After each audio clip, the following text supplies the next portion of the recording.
This is the Subvert. I'm Alex Knight. I am joined by Kristin Rumohr. Hello.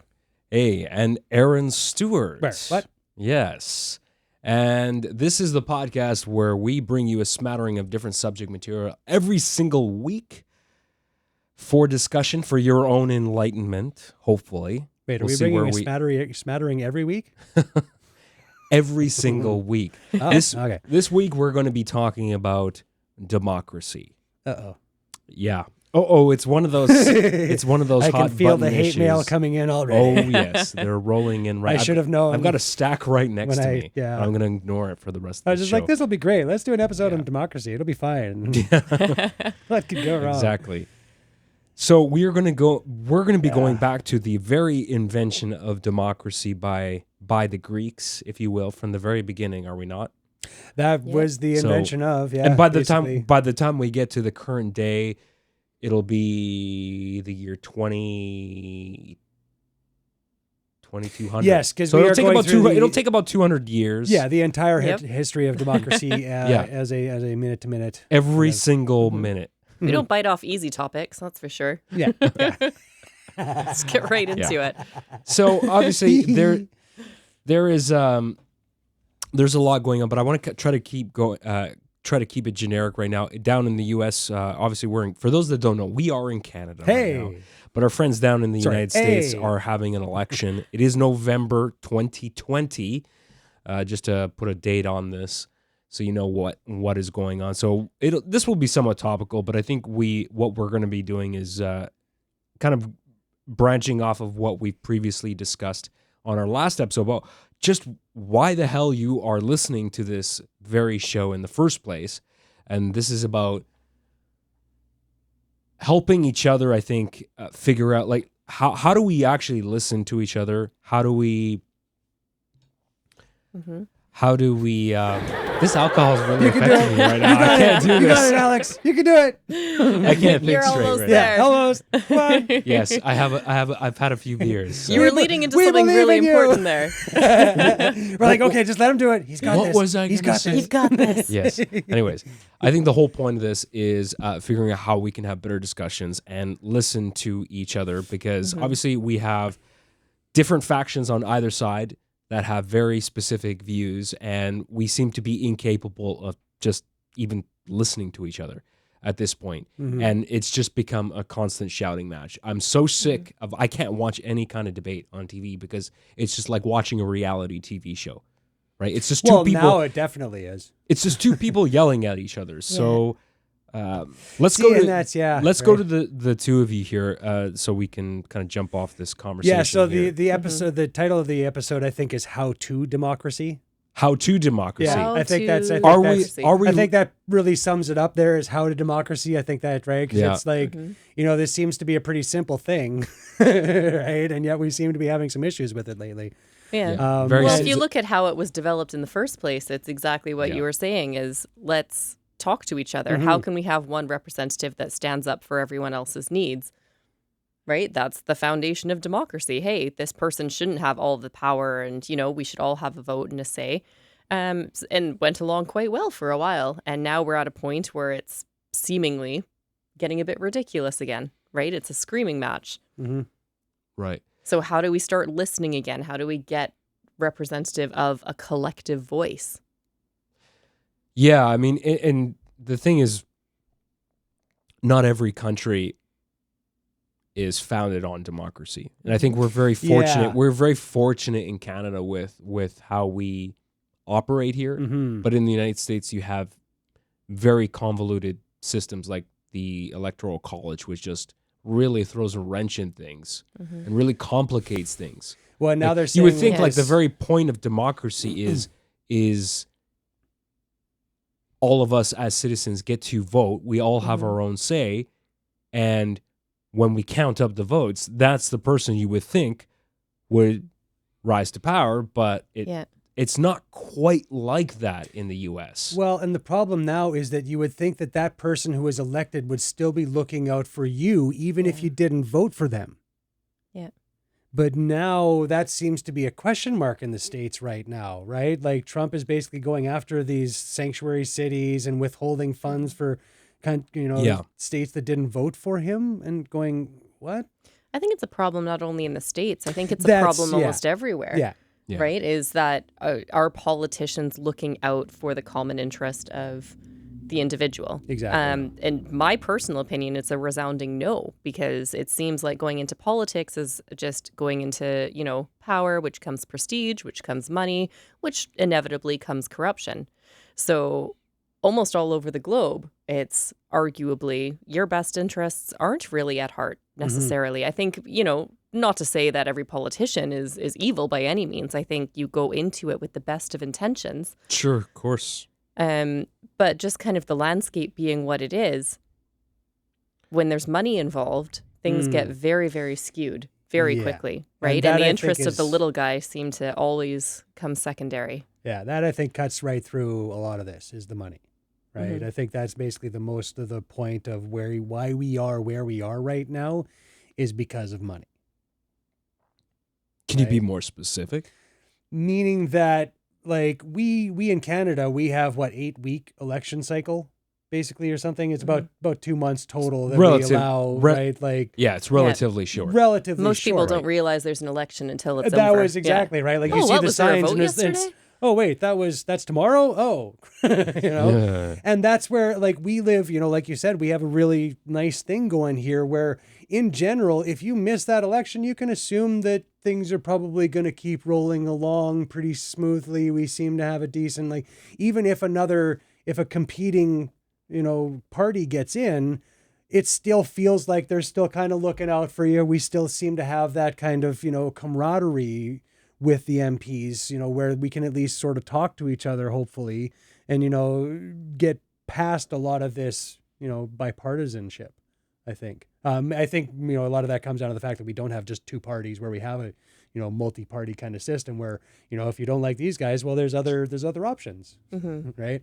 I think the Americans kind of do themselves a disservice by having only the two parties, because I think it kind of breeds this kind of bipartisan, it's either this way or that way kind of thinking. And unfortunately, there's no gray to be had there, because the politicians themselves aren't getting across. Well, and I think it's interesting that the people don't really get a say in who's representing the party.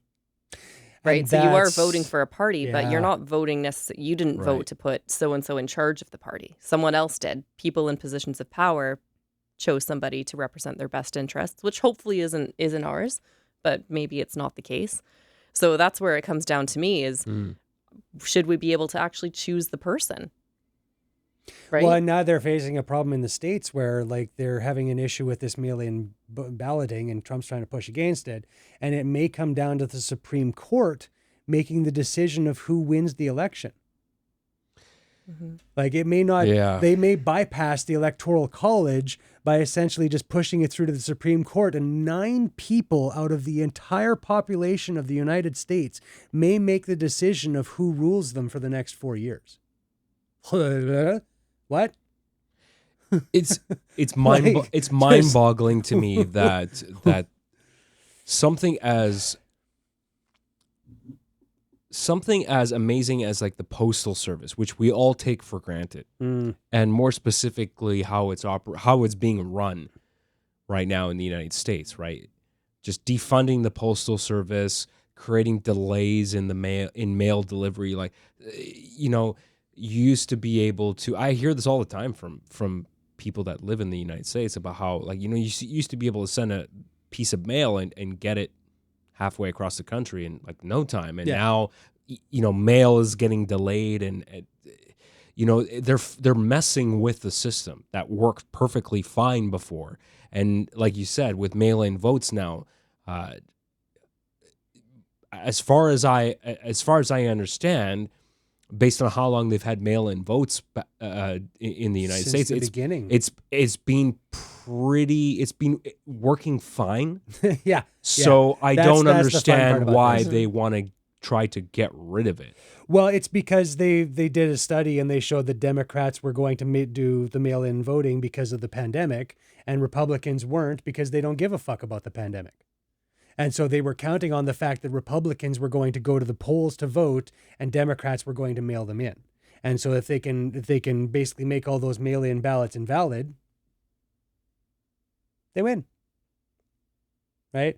And that, I think, kind of sums up the Republican Party at this point, is that they don't give a fuck what they got to do to win. They're going to do it. And that becomes a problem, right? Like, how do you deal with a party that 4 years ago spent 11 months arguing against the Supreme Court nomination, and then this time 8 days before the election, they're perfectly happy to just push it through? Like, how do you deal with that kind of hypocrisy? How do you deal with someone that just blatantly does not give a fuck about you? Right? Like, really, right? Like, I mean, that unfortunately, like that's Mitch McConnell just basically saying he don't give a fuck. He's going to do what he's got to do to win, regardless of what he's got to do to break whatever to make it happen. Like, right. How do you call that a democracy? Mm-hmm. Yeah. You know, unfortunately, and that's, you know, like we're Canadians, so we look at this from the outside. So maybe we have a better view. Who knows, right? CBC called this our second favorite spectator sport, and I entirely agree. We got hockey, then we got American politics, and Canadian politics is somewhere down the line there. But yeah, so most of our media is controlled by the States. We get very little Canadian content out of any of the stuff that we received. So in the end, what we're seeing is what's going on down there and watching you sort of implode right now. And we're feeling very sorry for you. We're really quite, right? Like, that's the issue here, is we're just going, how can we help? How can we make this better for you? How can we, right? Like, that's very Canadian. Sorry. But that's, you know, realistically, I mean, you guys did it to yourselves, so I'm not really sorry about it, right? I mean, you guys made this choice and you knew it was coming. And unfortunately, you know, there were a lot of things that could have been done on a lot of ways to make this less of a thing. And unfortunately, it's just gotten to this point because you let it. Sorry. You know? There's another thing I want to... do we really need a president? Do we need a prime minister? Is that an antiquated way of doing things? Well, in the end, I mean, when they look at studies of people in general, we do kind of like having a leader. Mm-hmm. Right? Because any way you look at it, right? Someone in the position of prime minister or president in this case, that's a difficult job, obviously. Mm-hmm. And like you were saying, Kristen, people go with it. I want to believe that people go into that job with the best of intentions. Mm-hmm. They make a lot of promises during their campaign. But realistically, and I think previous President Obama said this best on when I heard him interviewed on Mark Maron's podcast about how democracy and the way the system works when you're president, change is, things move so slowly and you have to pick your battles, and realistically there's a very finite number of things that you're going to realistically be able to do in your term, and you have to pick the ones that are most important to you, or do you think that are most important to the economy or whatever's going on in the country. But that's, I think, part of the problem is that I think also people in general, people that are living here, we all have unrealistic expectations. Everybody wants, you know, A, B, C, D, E, whatever are the top things that we want it all to get done during that term that person is in office. And realistically, it's not that easy, because it's not, that person doesn't have final say on everything. It doesn't matter if you're living in Canada. It doesn't matter if you're living in the United States, right? You have people that can veto things. Just because you're the president of a country doesn't mean that you can do whatever the hell you want. You have a lot of power, but there are restrictions, right? True. Unless you're living under a presidents dictatorship. of some countries do actually have that power, but yeah, exactly. So, but what I'm saying is that I think we all have unrealistic expectations on what somebody should accomplish during their term in office. I wouldn't say unrealistic expectations, because I think it's very reasonable to assume that your MP represents you and will get things done that are in the common interest. So I don't think that's unreasonable to expect it. What might be unreasonable is the system and how it's set up and how it's difficult to achieve that, right? In my opinion, it's kind of backwards, right? I think that your local MP should have a lot more power than what they do, because that's, in your general sphere, in your community, you should have someone that can stand up for that. But instead, it needs to go through, a series of approvals to get to a federal level, to get whatever funding is necessary and then voted on and then trickles back. And if it's approved in whatever way, it's a fraction of whatever the issue is that that the politician came there with. So I think it's, fully reasonable. That's the reason we have this political system in place, is for someone to represent you. Right? And whatever problem you have in your community, arguably it should be a community level problem, right? Sure. If you're thinking something, the majority of your neighbors are likely thinking the same way. I think it's absolutely right to expect somebody to stand up and represent that. That's why we elected them. Yeah. Right. Is basically to try to, bridge that divide, to try to get to, how do we make everybody as happy as we can be? Since everybody's not going to be happy, somebody's going to have to bite the bullet, right? but how do we make that palatable for everybody? How do we make it also reining it in, like keeping it to the community level? Because what's happened now with, the explosion of kind of technology, and we're so connected to everything all the time, is we're very interested in affairs that have nothing to do with us in our local sphere. What, you mean like American politics? What are you talking about? Nothing? So when we concern ourselves, I think, with things that aren't necessarily within our own backyards, that's where things then get messy. And maybe that's going back to what you're saying. It could come across as unrealistic, but if it doesn't have anything to do with you, then why are you involved, right? Yeah, I mean, I almost feel like I'm very pessimistic, because I don't think we can really change the way things are working now on a large scale. I think you can try to change certain things, but I on a small scale, but I think everything just moves so fucking slowly in government, and there's so much bureaucracy, and there's so many levels to everything, that I like.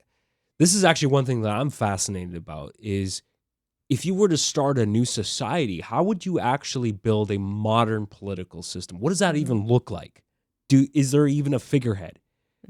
Right? Is there somebody that's running the country, or are they just merely like just a figurehead, and they don't really have that much say? Do we even really need that? Maybe if we were to build a new system, maybe all the voting, everything will be done online, all decision making. It's just one giant group think tank, and you get to vote online, and we don't need all these people in parliament. Like that's my overall question, is what does that look like? If you were to try to build a society, what would you want? How would that look? That's a good question.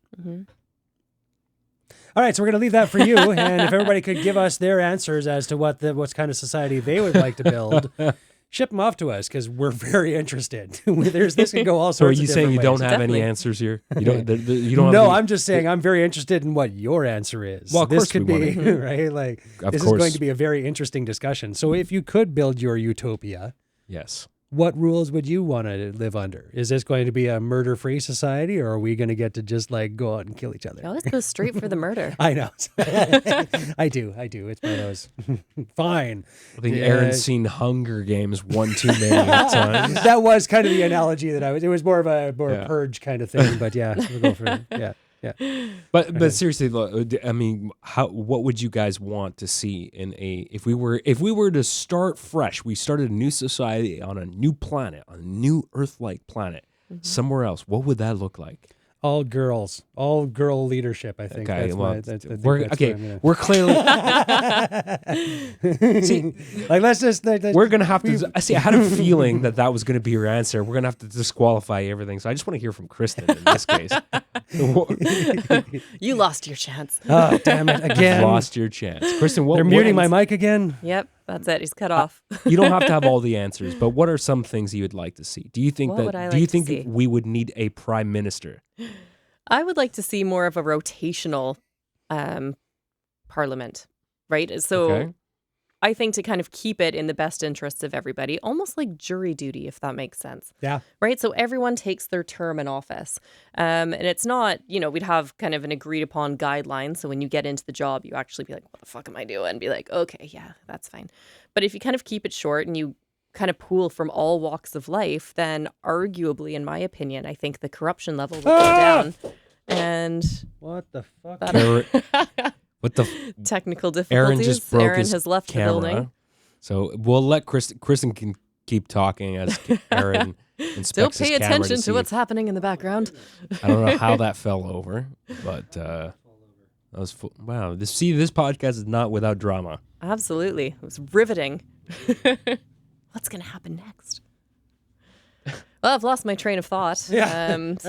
Yeah. We're talking about a new society, a rotating parliament. The parliament is living on a lazy Susan and it's rotating in circles. Yeah, absolutely. Okay. So you could get pulled at any time to be like, here's your 6 months of parliament duty, right? And then you can go in and be like, well, what am I going to do? The first place to start is you're going to talk to people. Yes. Right? So you're going to be lost. I don't know how the fuck to do this job. I wouldn't know the second thing about it, right? But you go, what do I do? Talk to your neighbors, talk to your friends. Be like, what would you like to see? What do you think I should do? Right. Opens up the conversation. And then at least it would keep things, I think, flowing in a little bit more of a fair and actually democratic matter.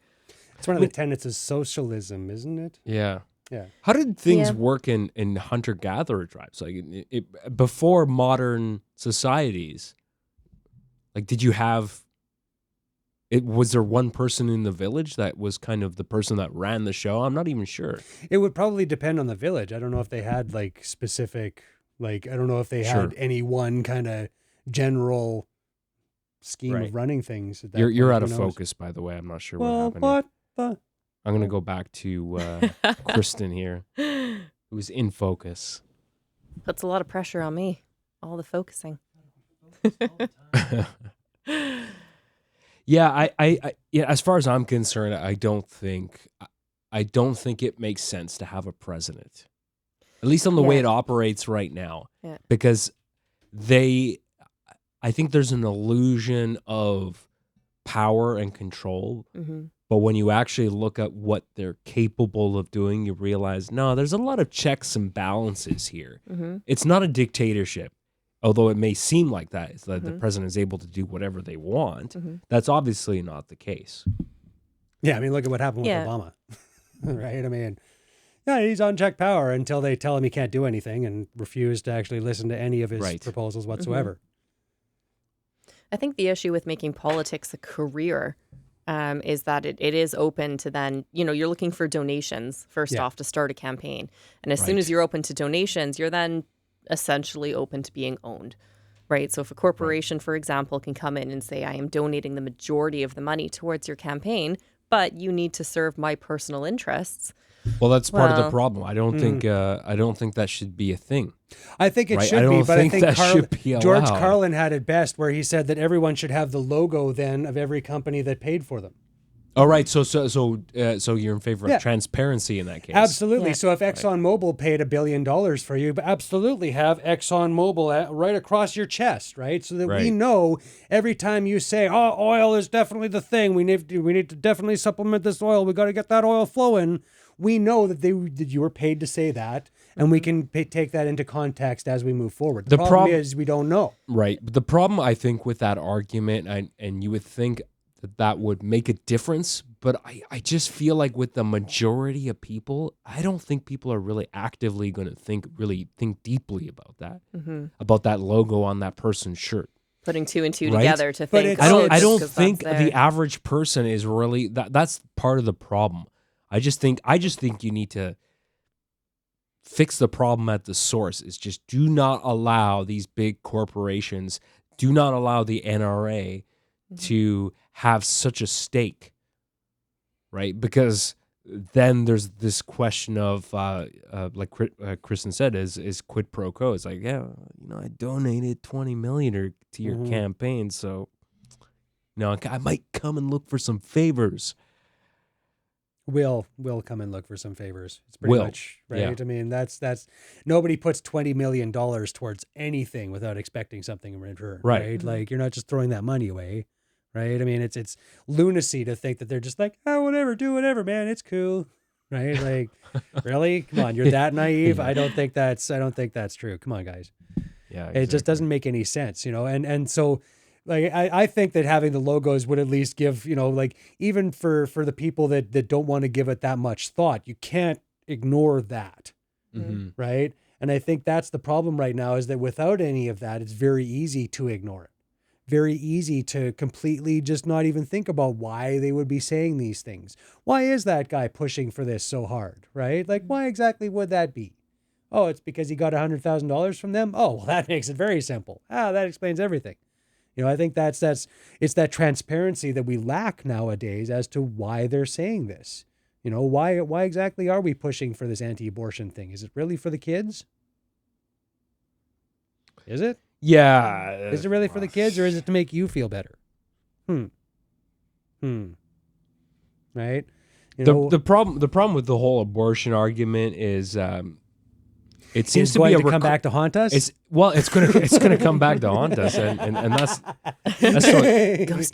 Did I just open up a can of worms? I think I did. I think you did. I can just see the comments coming in now. But unfortunately, what I don't like is I don't think it's appropriate for men in a position of power to dictate what women can or cannot do with their own body. See, and I'm going to take that a step further. I don't think it's anyone other than it's yours. Nobody's business but that that's person, the thing, right? It's nobody's business. Shouldn't be a men, shouldn't be women in general. It should be you. It should be your choice and your choice alone. If you want to keep that baby, keep that baby. If you cannot keep that baby because whatever reason you feel you can't keep that baby, there's lots of options. I don't understand why this is right. Like, and it comes back to that religious doctrine or dogma of things, right? Like, well, that's just the way we do it. Well, but is that the right way? Does that take into account all of the other reasons why this might have happened? And that's the problem. It doesn't encourage the critical thought required to make this, an actual discussion. But. Yeah. And as a public service announcement, if you're not ready to have that child, just cut it out. All right, people send do us not. Your Yeah, mail, we do not all agree with the sentiments expressed by Alex in particular are not necessarily. Nobody represents the group. We did that episode. We're gonna have to just have that flash across the screen. Every we did 10 that seconds. episode on cancel culture, and I've already been removed from the podcast. Yeah, exactly. I've been replaced. My replacement was foretold long ago. Yeah. Didn't think it comes so quickly. It only took one episode, and there we go. Who knew? Yeah, never takes long. That sort of thing. I figured it wouldn't even take that long. I thought it would be the first words out of my mouth, but okay, here we go. What do you guys think of online voting? Do you think that is something that because that's been something that has been a hot button topic for years? It's trying to figure out like how can we even create a secure online way to vote? Can that even be done? Should we even allow online voting? We do online thing banking. Is, if online voting could be done securely, my personal feeling is that I think a lot more people would actually be able to or would participate and would be more willing to vote. Because most people have access to the internet. And if you make it that easy at a click of a button, you don't have to leave your house. Right, because we're all busy doing our jobs. Lots of people have families. They're worried about getting home on time. Right, you've got kids and stuff like that. If you could just vote on your phone, maybe the overall turnout would be better. Right, because how many people choose not to vote for especially when reason? You do it on a weekday. Right. I mean, it's on a Tuesday. Well, I can't get time off of work. How do you expect me to go do that? And it is our right as citizens to, as living in a democratic nation to say, I'm taking time out of my day, out of my work schedule to vote. But I've also heard the excuses from certain people that I know that will remain nameless that say, well, I can't take the time out of the day. I'm too busy. I can't vote. I think that's an excuse. Or sometimes they say that The problem is their employer. They're I'm going to get in trouble. I can't take time away from work.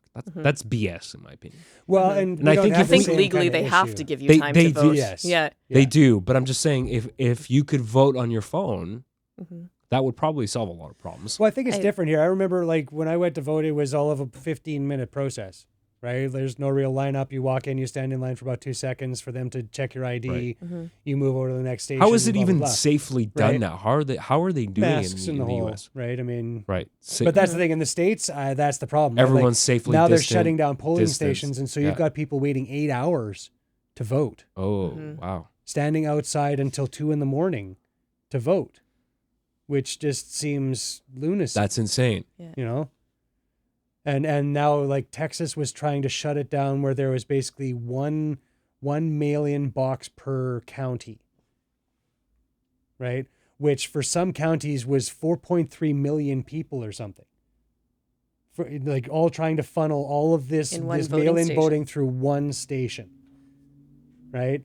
And I just go, how do you not see this happening and not go, hey, wait a minute, you, right? Like, and I get that if you're on the winning side, sure, that makes total sense. We did what we had to do.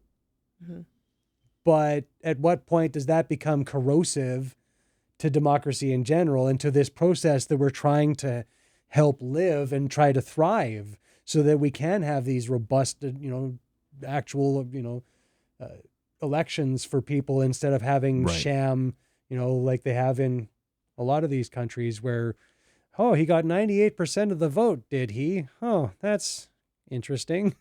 Right? Like, yeah. Or, oh, his opponent mysteriously disappeared. Hey, oh, that's interesting. Yeah, and that's the problem. Like, it requires a lot of work on our parts to make this happen. Sure. And we need to start actually making this we have priority.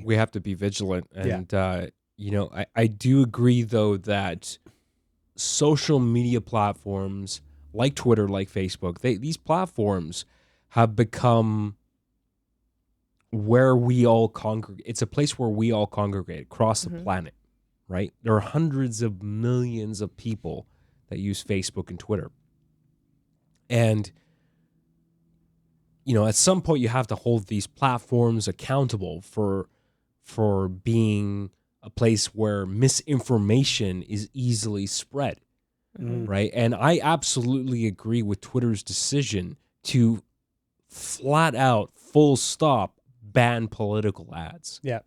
Right? And I don't think that should be allowed on any social media platform because we know people are just so malleable when it comes to their decision making because they see the news feed is an algorithm, right?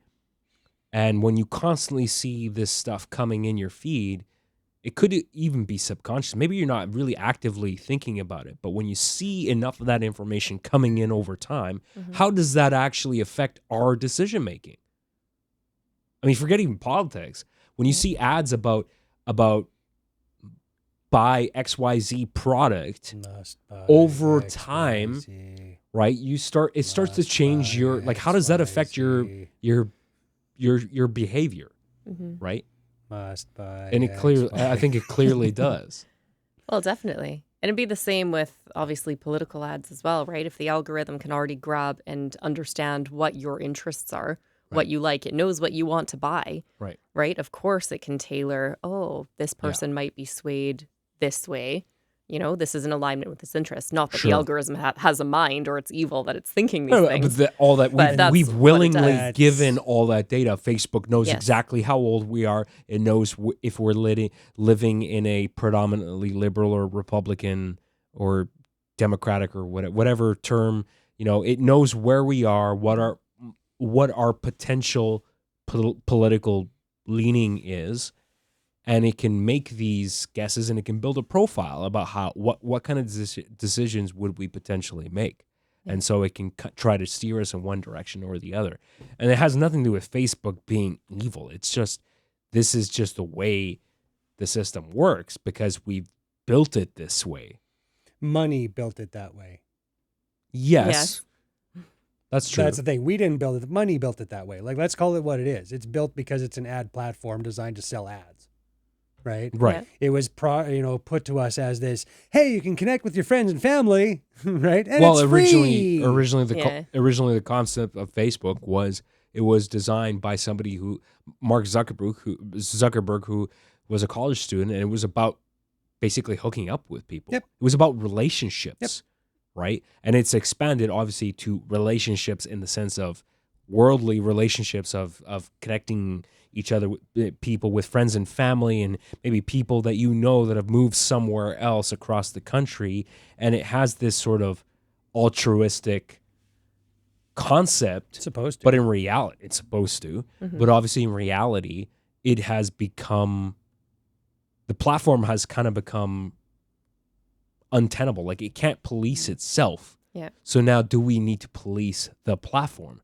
Mm-hmm. Do we need legislation that dictates what these platforms can and cannot do? Do we start saying that we need to create laws that say you can't have political ads? You can't say this, you can't say that. Mm-hmm. Does government need to be involved, and is that a good thing? Do we need to regulate Facebook like a utility? I think the difficulty with that is it's not just about the ads, right? It's about what other people are posting within your network, what you're seeing, right? So it's not even targeted. The algorithm's just going to pull from your pool of friends that are saying something that might be in alignment with what you're after. So if they're reposting some article or some meme or whatever it is, it's going to pull that and show that to you. So the problem's much bigger. So how can you police that? You can police ad placement for sure, but you can't put police on what people are just saying.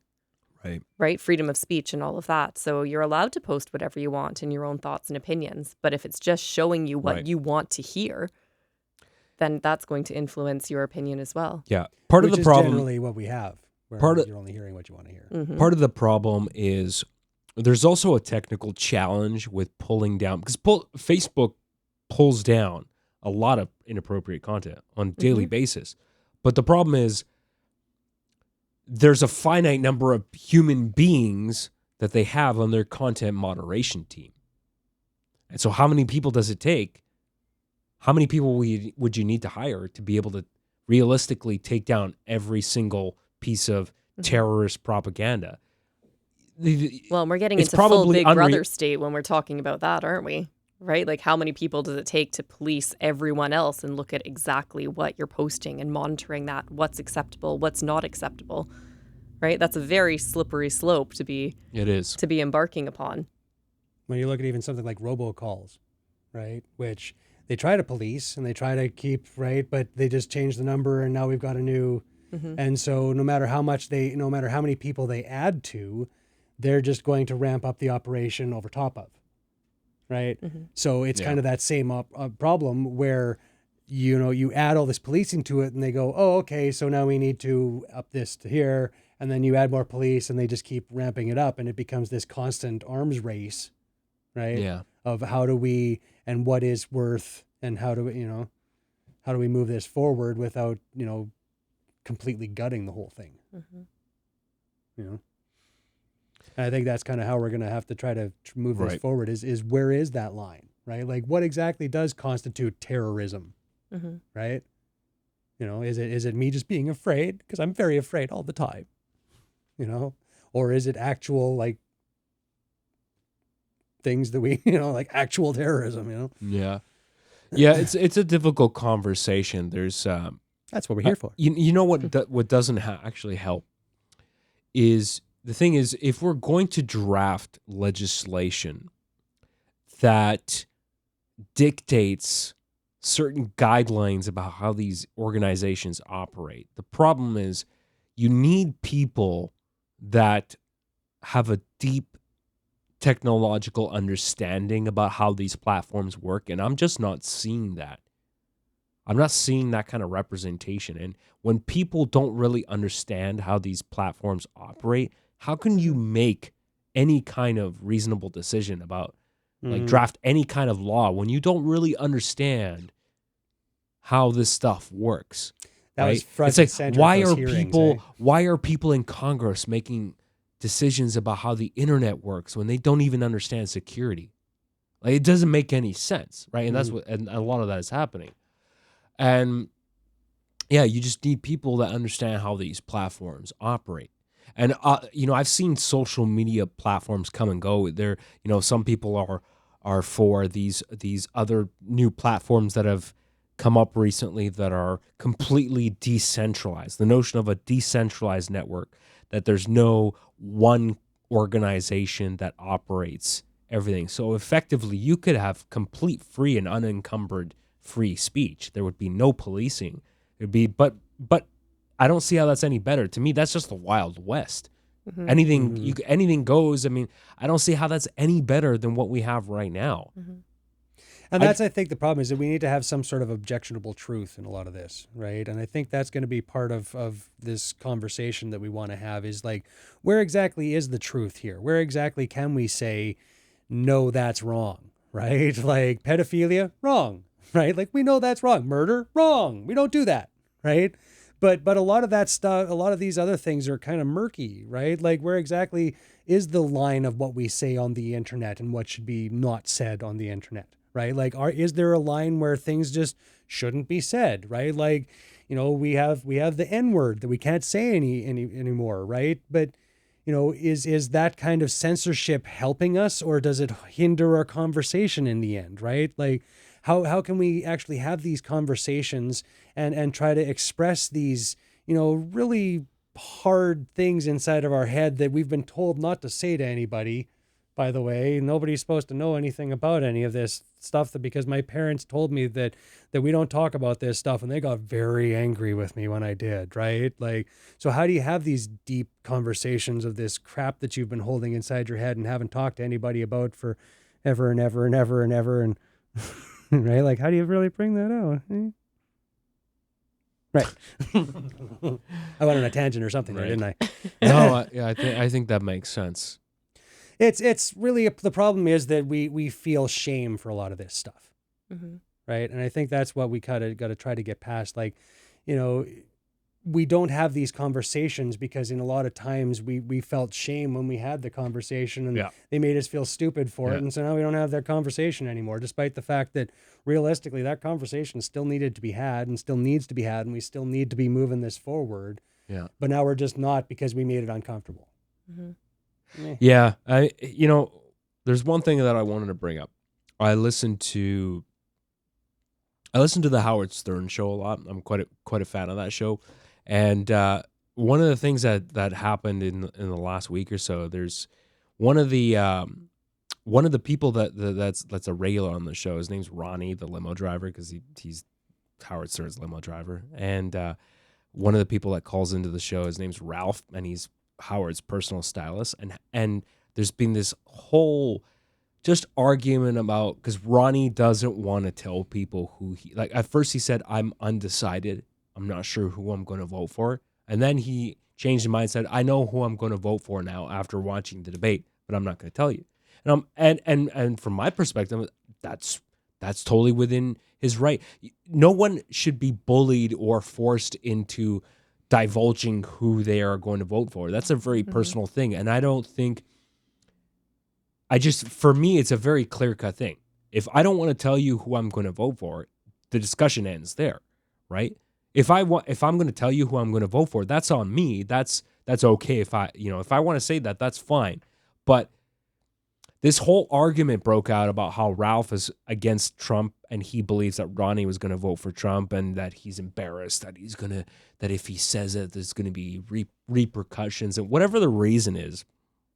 And just like people were ganging up on him, and I was kind of taking his side. No matter who he's going to vote for, I don't care. The point is that I think on principle alone, he didn't want to say who he was going to vote for, and people were yelling at him. Like Ralph was calling him, you're an idiot, you're stupid, you're dead to me, don't even talk to me again. And that's kind of what we're talking about here. Yeah. It's like, that's where we are, right? Like, it's the conversation has devolved into, you're an idiot, don't ever talk to me again because I don't agree with you. Mm-hmm. How are you going to move the conversation forward if you're just, that's it, right? If I'm willing to just end a friendship with someone because of that, which is happening a lot. right? Like there's been a lot of those, right, conversations where, right, we can't talk to that guy anymore, so we just don't. Yeah. Right. And I don't know that necessarily helps us. No. But it's tough. Like where do you draw the line? Because also at some point, if, you know, and I guess in some ways it's avoidable, but you shouldn't let a friendship become toxic because of political beliefs either, right? I think it's really sad to just end a friendship that's lasted 20 plus years because somebody doesn't agree with you, right? I think you can still be friends with somebody that has different beliefs. Well, and just being open to the conversation about it, right? Like a true friendship means you genuinely want to know. Yeah, you kind of have to accept somebody as an entire whole individual. Yeah. You can't just cherry pick certain things you like about them and just, you know, when it's convenient. Yeah, absolutely. Right? And just being more inquisitive of, you know, interesting, this really triggered me and I'm very against whatever it is you've just said. But tell me why. Why do you feel this way? Maybe teach me something, right? And we've kind of lost that ability to reason and talk to each other and just tell me. I'm intrigued, right? Like, you're a hardcore Trump supporter. Tell me why. Like, I genuinely want to know. And if you have some valid points, then I'm going to take those in and be like, you know what? Okay, I can see that side. And guess what? That's going to help me with my perception of then what I think going forward. So being open to different ideas, right? We have just this polarized society where people are just one way or the other so strongly that there's no talking to each other.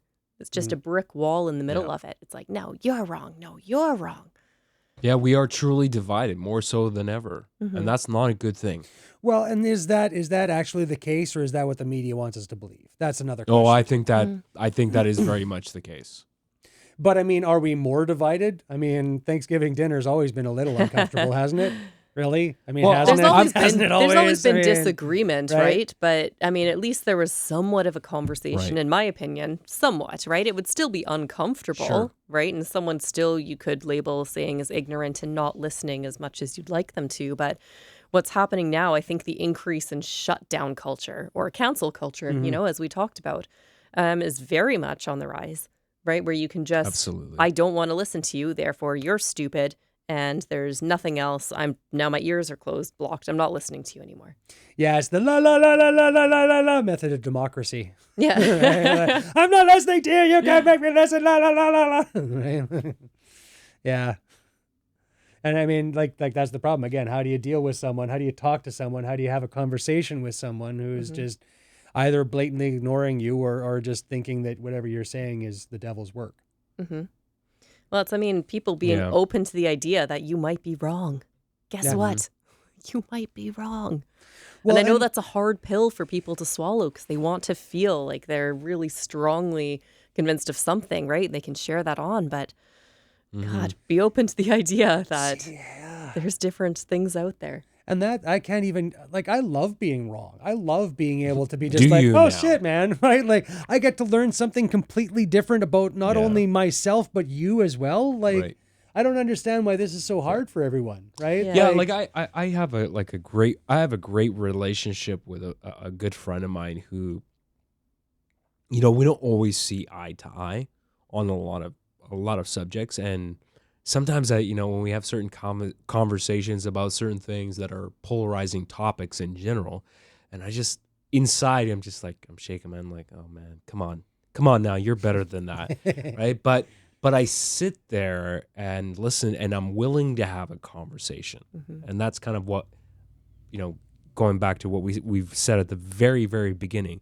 If you're just gonna shut down and tell someone they're an idiot, and if you're willing to end a friendship, okay, well that's on you. I'm not going to tell you what to do, but I just think that's really sad too, because where does that leave us exactly? Leaves us with a lot less people in our lives too, and suddenly now you've got a group of people over here and you've got a group of people over here, and they're not talking to each other, and that's just not healthy either, right? Yeah. Eye for an eye leaves the whole world blind, eh? Mm-hmm. And I go back, I like to call it my shit stained hands theory, right? Where if you're just walking around all day throwing shit at everyone, well, you realize that's all over you, right? Like that had to come from somewhere. You had to actively take that shit, pick it up, right?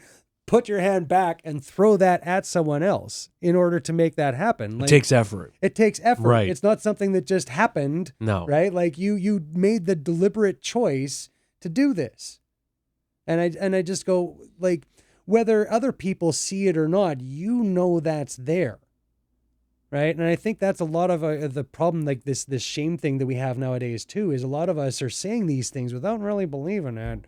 But because our community or our, you know, your husband or your wife believes these certain things, you can't say this alternate or this, you know, contradictory point to them.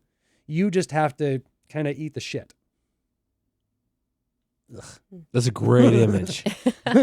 Well, you know, trying to break this down to how do we make this an analogy that everyone kind of can get and understand, and try to make this something simple that we can actually go, oh, that's what's happening. Oh, okay. Mm-hmm. I've been handed this pile of shit and I'm being forced to eat it. Jeez. Right? I mean, realistically, that's what a lot of people feel with this too, right? And I mean, whether you agree with that analogy or not, that's kind of where we are in a lot of cases, where you're just kind of going, okay, I guess this is what we're doing now, huh?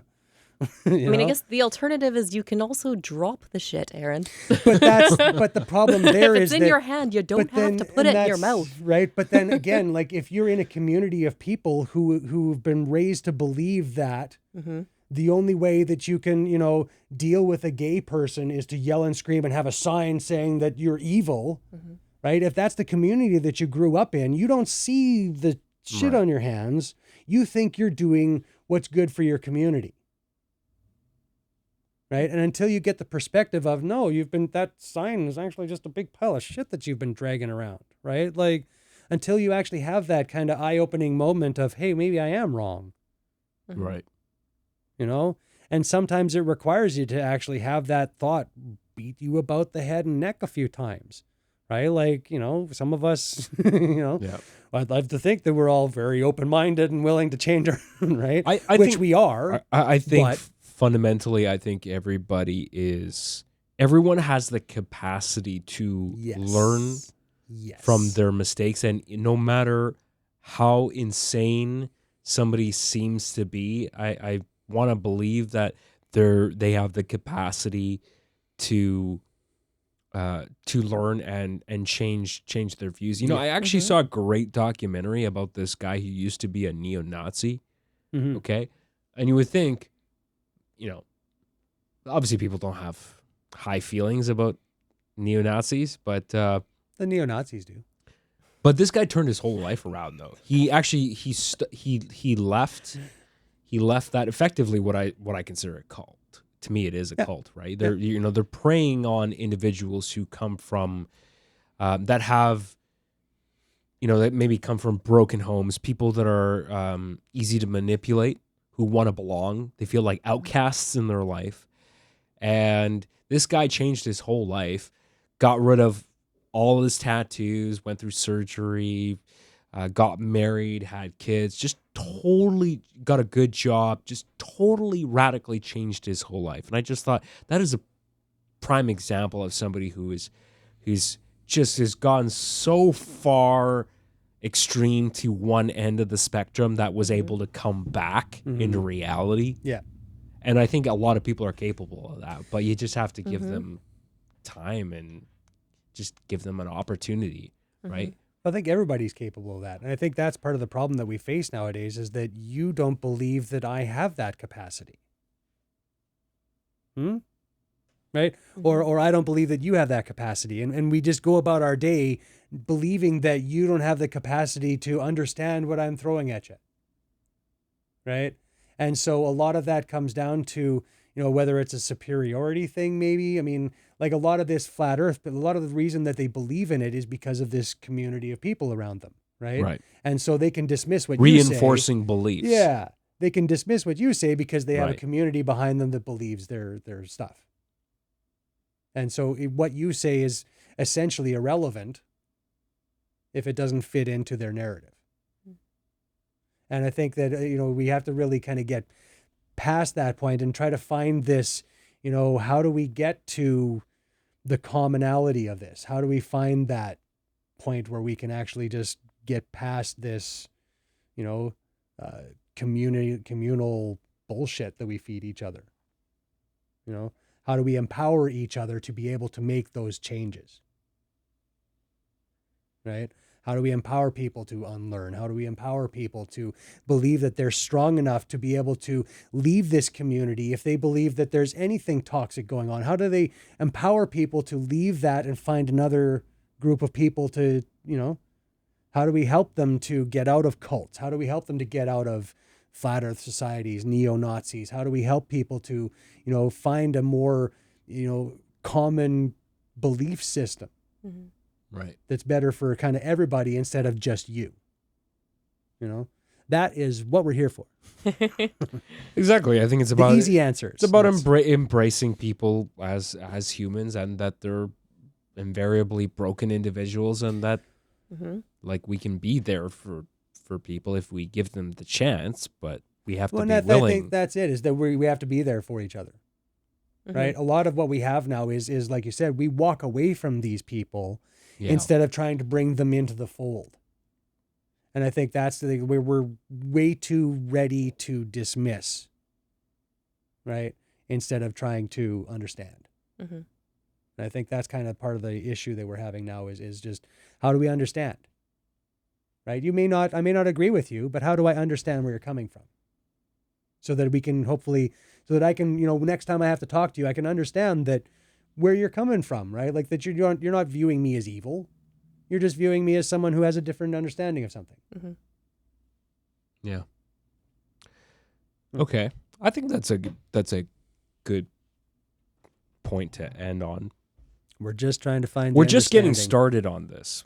Mm-hmm. So if a lot of this doesn't make any sense, it's because it probably didn't, but it will later on. We're getting the point that we're going to have to make here is probably going to be years in the making. It's going to be one of those long-term kind of goal things where we're not going to have an answer for you right now. We're just starting a conversation. Yeah. That's all we're doing. And we're hoping that one of you at home can listen to this conversation and offer that piece of advice that will help us to grow this thing, right?